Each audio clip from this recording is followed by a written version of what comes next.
Assalamualaikum warahmatullahi wabarakatuh. Salam Om Swastiastu, Namo Buddhaya, salam kebajikan, salam sejahtera untuk kita semuanya.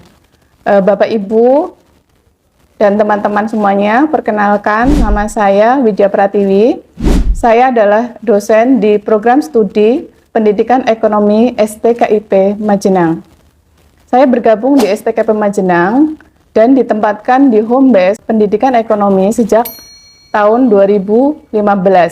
Ya, pada kesempatan ini saya membuat video terkait penyataran diri dosen dalam unjuk kerja Tridharma Perguruan Tinggi atau PDD UPAT TPT dalam bidang pengajaran sebagai instrumen penilaian dosen sertifikasi dosen 2025.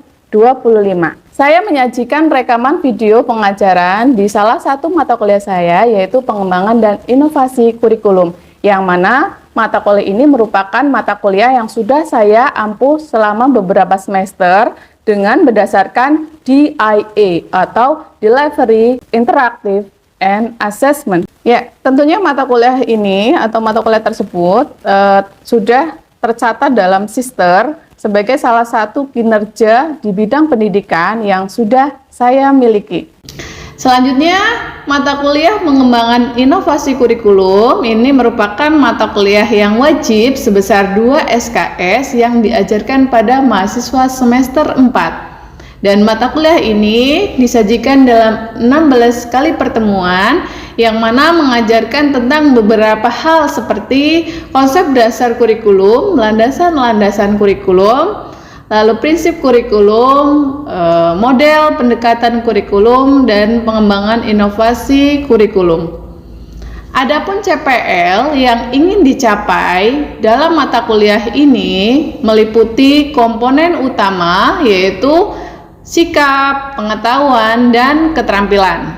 Untuk komponen sikap, mahasiswa diharapkan mampu menunjukkan sikap bertanggung jawab atas pekerjaan di bidang keahliannya secara mandiri.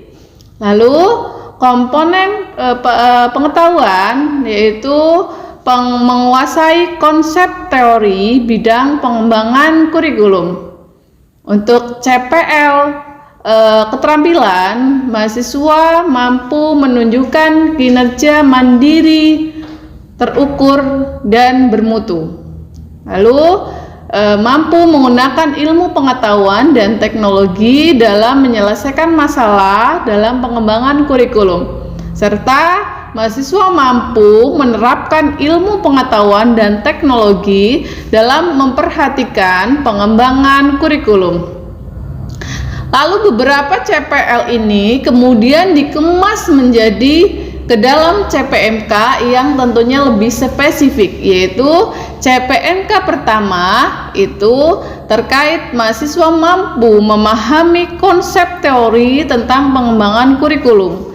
Yang kedua, CPMK kedua adalah mahasiswa mampu mengaplikasikan ilmu pengetahuan dan teknologi dalam menyelesaikan masalah dalam pengembangan kurikulum.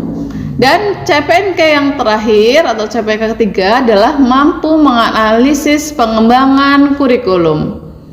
Nah, ini lalu selanjutnya adalah dari sumber referensi dalam mata kuliah pengembangan dan inovasi kurikulum. Referensi yang dipakai ada beberapa dari sumber, yaitu pengembangan kurikulum teori dan praktek dari Nana Sukmadinata. Yang kedua, dasar-dasar pengembangan kurikulum oleh Hamalik. Yang ketiga, The Curriculum Theory and Practice dari Kelly. Yang keempat, Curriculum and Aims dari Taba, serta Curriculum and Aims dari Walker. Itu merupakan daftar referensi untuk mata kuliah pengembangan dan inovasi kurikulum. Selanjutnya, materi yang akan disampaikan dalam pengembangan dan inovasi kurikulum ada materinya sebagai berikut. Yang pertama, pada pertemuan pertama, mahasiswa biasanya diarahkan pada kontrak belajar atau kontrak perkuliahan. Jadi di situ kita sama-sama saling memberikan kesempatan kepada mahasiswa untuk mengetahui apa saja kontrak perkuliahan rambu-rambu yang akan dijalankan mahasiswa dalam 14 kali pertemuan. Yang kedua, konsep kurikulum. Pertemuan kedua, lalu materi berikutnya tentang bagaimana prinsip-prinsip kurikulum. Materi selanjutnya tentang landasan kurikulum, lalu organisasi kurikulum dan model pengembangan kurikulum, lalu filsafat kurikulum, evaluasi kurikulum, dan inovasi kurikulum. Itulah tadi materi-materi yang akan diajarkan dalam mata kuliah pengembangan dan inovasi kurikulum. Lalu berikutnya pertemuan pertama biasanya di dalam perkuliahan terdiri dari presentasi mahasiswa yang satu pertemuan itu, lalu 4 pertemuan ini untuk independent study atau team based project. Jadi yang ketiga pertemuan nanti kita bisa sesi diskusi dan tanya jawab, lalu 2 pertemuan untuk UTS dan UAS. Selanjutnya komponen interaktif yang bisa saya jelaskan, peran dosen dan mahasiswa serta narasumber. Jadi dosen dan mahasiswa di dalam kelas saling berinteraksi satu sama lain dalam kelas tatap muka dan tanya jawab tentunya di lapangan. Jadi antara mahasiswa dan dengan mahasiswa juga saling berinteraksi karena mereka juga saling berkomunikasi, bekerja sama dan melakukan tugas kelompok mereka. Uniknya dari mata kuliah, mahasiswa diberi kesempatan untuk berinteraksi langsung dengan narasumber dalam tugas mereka, dalam tugas proyek mereka terkait seminar nasional. Sehingga dosen dan mahasiswa menjadi teamwork yang kompeten untuk bisa menyimpulkan materi yang mereka pelajari. Berikutnya saya jelaskan mengenai komponen asesmen. Pada bagian ini penilaian mahasiswa diperoleh dari 6 indikator utama. Yang pertama adalah keaktifan partisipasi, aktivitas partisipasi sebesar 10% dari bobot penilaian yang diambil dari nilai keaktifan mahasiswa. Yang kedua, hasil proyek dengan bobot 40% diambil dari tim based project mereka dalam pelaporan kelompok. Yang ketiga, tugas dan kuis masing-masing dengan bobot 10% yang diambil dari tim based, dari evaluasi secara objektif yang bersifat individual. Dan UTS UAS dengan bobot 20% penilaian revisi laporan seminar yang sudah mereka buat. Berikutnya saya menyajikan video pembelajaran tatap muka di kelas dengan salah satu pertemuan di mata kuliah pengembangan dan inovasi kurikulum. Oke, selamat pagi semuanya, selamat menyaksikan. Assalamualaikum warahmatullahi wabarakatuh.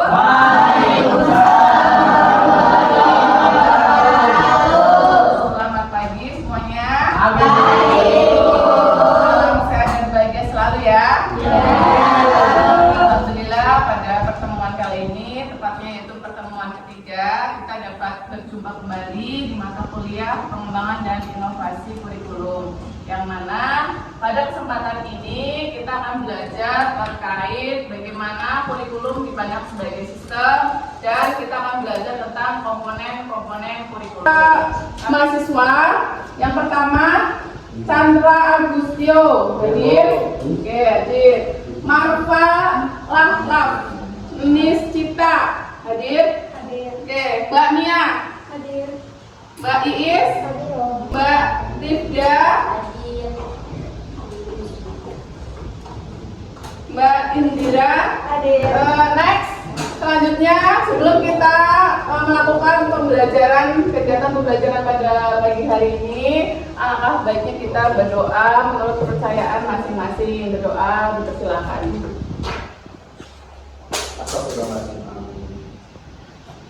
Berdoa selesai. Selanjutnya untuk pembukaan pada perkuliahan pertemuan ketiga hari ini, ini saya akan membuka dengan pantun.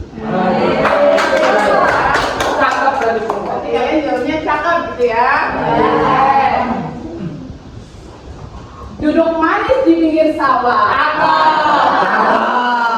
Belum, ini baru duduk. Cakepnya nanti ya. Oke. Duduk manis di pinggir sawah STK Kemajuan ini. Sambil membawa buku klasik berseri. Senang berjumpa dengan mahasiswa STK Kemajuan yang berprestasi. Mengabdi pengetahuan untuk kejayaan negeri.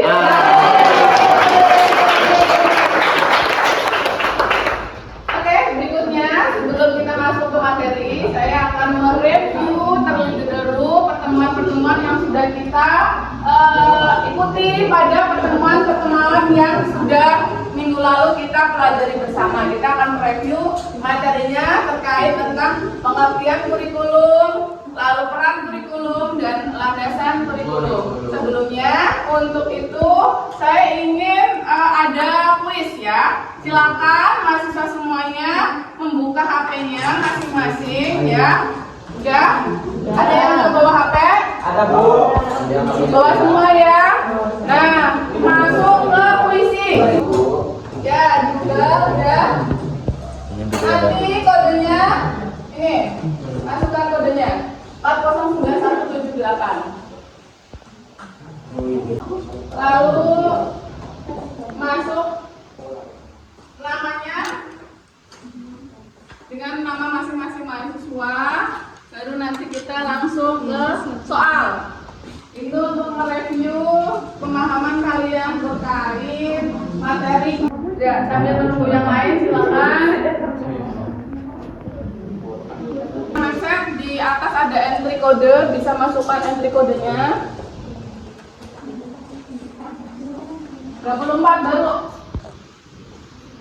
Kita akan mulai kuisnya untuk mereview pemahaman kalian. Silakan diperhatikan soalnya, satu soal waktunya 30 detik mulai. Satu soal berapa Bu? 3, 2, 1. Silakan dikerjakan.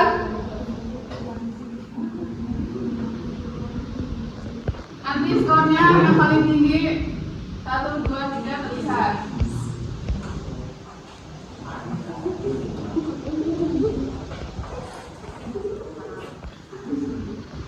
Ayo.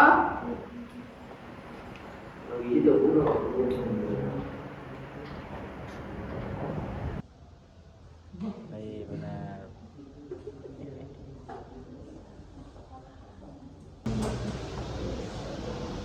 Marfa. Iin.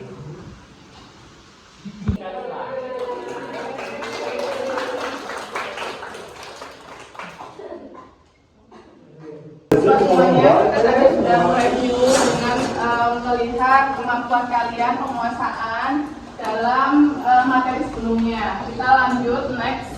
Oke, capaian pembelajaran pada kali ini adalah kita mahasiswa itu mampu mengembangkan kurikulum ya, memahami kurikulum sebagai suatu sistem. Gitu. Yang kedua adalah mahasiswa mampu memahami apa saja komponen-komponen dari kurikulum. Referensi pustaka atau sumber pustaka yang akan kita gunakan ini ada beberapa ya, terkait buku tentang judulnya pengembangan kurikulum teori dan praktek. Kita mengambil dari bukunya Nana. Kalian boleh ini membacanya. Kemudian referensi berikutnya adalah terkait dasar-dasar pengembangan kurikulum, judulnya dari karangan Umar Hamalik. Dan kita juga memakai jurnal dari Taba, Kelly, dari sumber dari luar negeri. Kalian bisa baca, itu nanti sebagai suplemen implementasi dari pembelajaran pengembangan kurikulum. Berikutnya, para mahasiswa yang saya banggakan, kita akan mempelajari tentang konsep kurikulum. Jadi kalian bisa lihat di sini, ya, bahwa kalau kita memahami kurikulum berarti kita harus tahu ini apa tujuan pendidikan dan pembelajaran ya. Tentunya tujuan pendidikan dan tujuan pembelajaran itu harus didasari atau dilandasi dengan beberapa landasan atau fondasi, yaitu landasan filsafat, landasan psikologi, dan landasan sosial gitu ya. Nah, demikian pula dengan kurikulum. Kita terutama dalam mengembangkan, mengimplementasikan dan juga mengevaluasi ya, itu juga harus memiliki landasan. Kita sudah belajar bersama-sama ya. Ada landasan filsafat, ada landasan psikologi, ada landasan sosial. Oke. Berikutnya, saya mau mengetahui terkait dengan karena kita belajar tentang bagaimana kurikulum itu dipandang sebagai sistem. Ada yang mau berpendapat kalau kita berbicara tentang kurikulum sebagai sistem itu bagaimana? Memandang berarti hubungan kurikulum itu berhubungan dengan apa? Ada yang mau berpendapat, silakan. Kurikulum sebagai suatu sistem. Artinya kurikulum itu ada yang berani berpendapat? Mbak Indah, silakan. Kurikulum sebagai suatu sistem adalah sebuah kerangka kerja yang terstruktur dan terintegrasi yang mencakup berbagai aspek dalam proses pembelajaran, termasuk tujuan, isi, strategi, organisasi, dan evaluasi. Oke, tepuk tangan buat Mbak. Yang berpendapat satu lagi, silakan. Tolong nggak apa-apa. Monggo. Menambahkan saja Ibu. Oke, silakan. Jadi kurikulum itu ada mencakup tujuan. Tujuan yang dimaksud itu tujuan kurikulum memiliki tujuan yang jelas dan tujuan baik seperti seperti meningkatkan pengetahuan, keterampilan dan sikap siswa. Itu salah satu tujuan kurikulum. Seperti itu Bu. Oke, terima kasih. Tepuk tangan buat Mas Dio. Berarti kalau kita berbicara tentang pengembangan kurikulum terkait sistem, berarti kita berbicara secara umum bahwa yang namanya kita mau mengembangkan kurikulum pasti bersinggungan dengan berbagai elemen-elemen lain, ya. Dan itu saling mendukung, saling menguatkan, ya. Nah, itu perlu sekali pemahaman ini penting untuk kalian ketahui karena kalian merupakan calon pendidik yang mana nanti akan menjadi seorang guru yang profesional, gitu ya. Oke, kita melihatnya bahwa yang namanya suatu kurikulum itu adalah alatnya pendidikan, ya. Jadi alat pendidikan untuk mencapai yang namanya tujuan pendidikan. Nah, kita nanti akan mengetahui bagaimana komponen-komponen dari kurikulum, ya. Mungkin selanjutnya teman-teman bisa ada yang memiliki gagasan atau pendapat atau sudah baca sama sumber referensi lain apa kira-kira ada beberapa komponen-komponen dari kurikulum. Siapa yang berani berpendapat, monggo. Oke, silakan Mbak Indira. Kurikulum sendiri memiliki beberapa komponen. Yang pertama ada tujuan, kedua ada isi atau materi, ketiga strategi pembelajaran, dan keempat ada evaluasi. Oke, tepuk tangan buat Mbak Indira. Betul sekali, kalau kita berbicara tentang komponen-komponen kurikulum, kita akan next, ya, ini. Dari belakang lihat ya. Oke. Jadi ada 4 komponen utama dalam pengembangan kurikulum. Apa saja? Yang pertama itu ada tujuan atau goal, ya nih. Goalnya, goal competition artinya ini berhubungan dengan hasil yang ingin dicapai ya di dalam pengembangan kurikulum. Tujuan. Nah, apa hasil yang ingin dicapai di dalam pendidikan?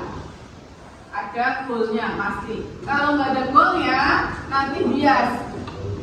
Kita mau nyampe targetnya harus jelas, arahnya harus jelas, ya. Apa nih goalnya? Karena kita mau ke LB, itu harus tahu tujuannya ke LB.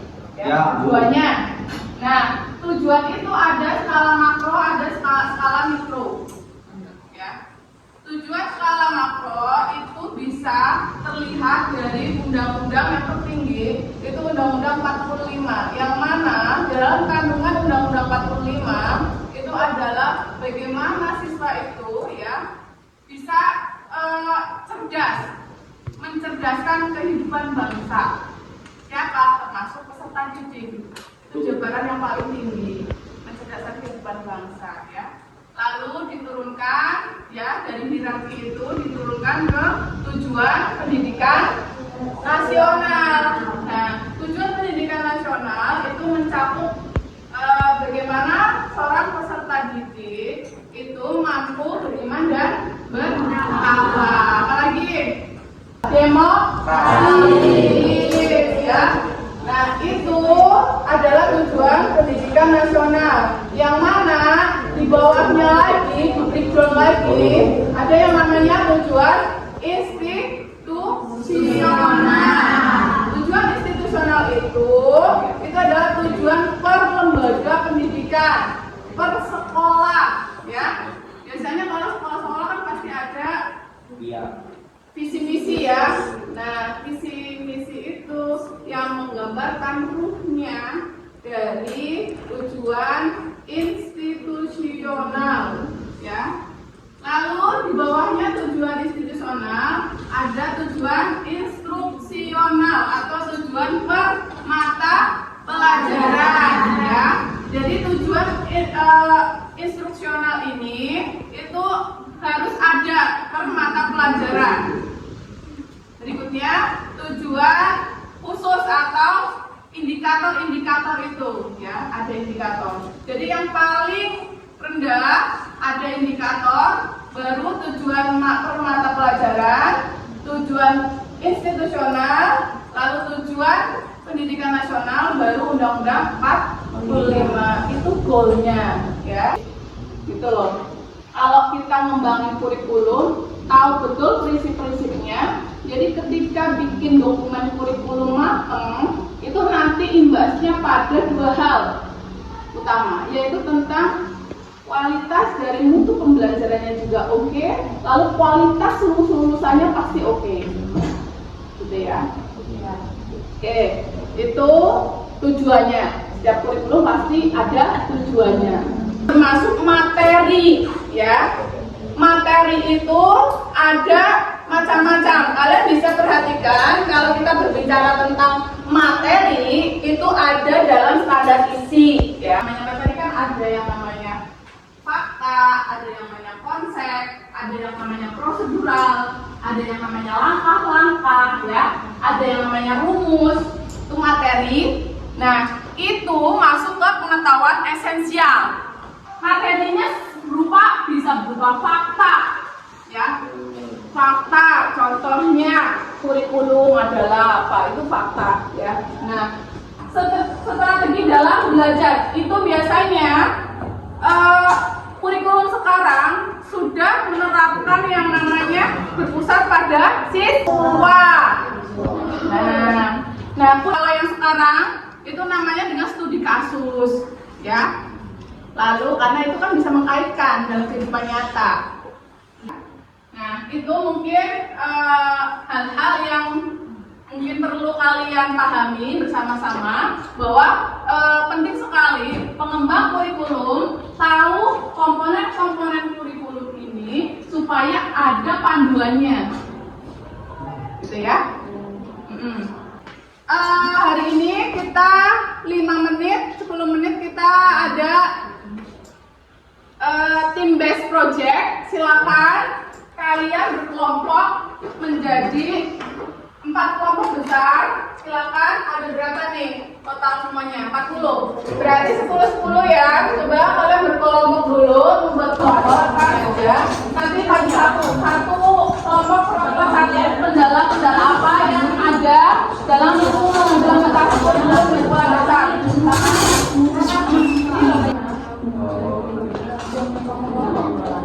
Baik, semuanya sudah ya? Silakan kalian memaparkan perwakilan satu kelompok satu untuk menyampaikan hasil dari diskusi kalian pada hari ini. Silakan, mau kelompok mana dulu? Silakan kalian semuanya perhatikan di depan. Ya, assalamualaikum warahmatullahi wabarakatuh.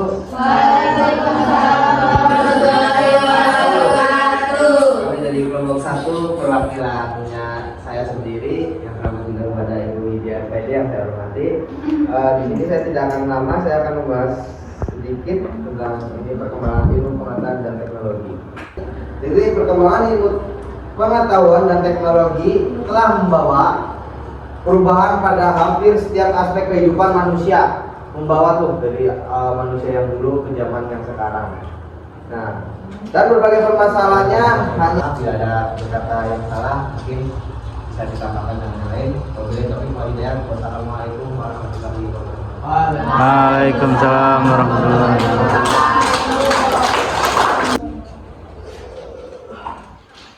Assalamualaikum warahmatullahi wabarakatuh. Waalaikumsalam warahmatullahi wabarakatuh. Saya Indira, perwakilan dari kelompok 2 akan memaparkan hasil diskusi kami mengenai kendala dalam implementasi kurikulum merdeka di sekolah dasar. Yang pertama ada kendala di tahap perencanaan. Dalam perencanaan kurikulum terdapat kesulitan dalam penyusunan alur tujuan pembelajaran atau ATP. Apa saja yang menjadi kendala guru dalam menerapkan kurikulum merdeka dan mendapatkan hasil bahwa literasi, preferensi, aktivitas, kompetensi guru dan juga pengelolaan waktu menjadi faktor penyebab kendalanya. Berikut di antaranya yang pertama, kurangnya sosialisasi pemerintah di sekolah. Salah satu kendala dalam pengembangan kurikulum adalah keterbatasan profesional guru. Guru seringkali belum memiliki pemahaman yang cukup mengenai isi dan arah inovasi kurikulum yang dirancang, sehingga mereka kesulitan dalam menerapkan secara efektif. Sekian dari saya. Assalamualaikum warahmatullahi wabarakatuh.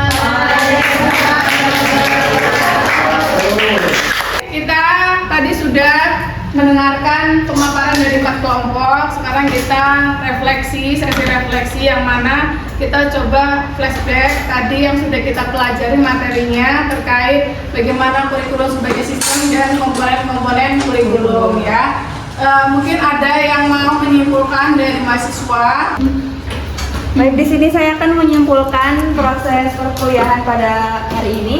Hari ini membahas tentang komponen-komponen kurikulum. Yang pertama ada tujuan dari kurikulum, yang kedua ada isi atau materi pembelajaran, yang ketiga ada strategi yang digunakan dalam pembelajaran, dan yang keempat adalah evaluasi untuk menilai apakah tujuan sudah dicapai atau belum.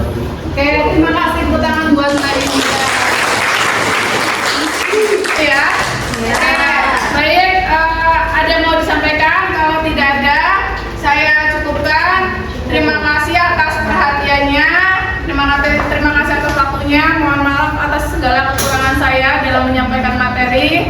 Saya tutup. Assalamualaikum warahmatullahi wabarakatuh.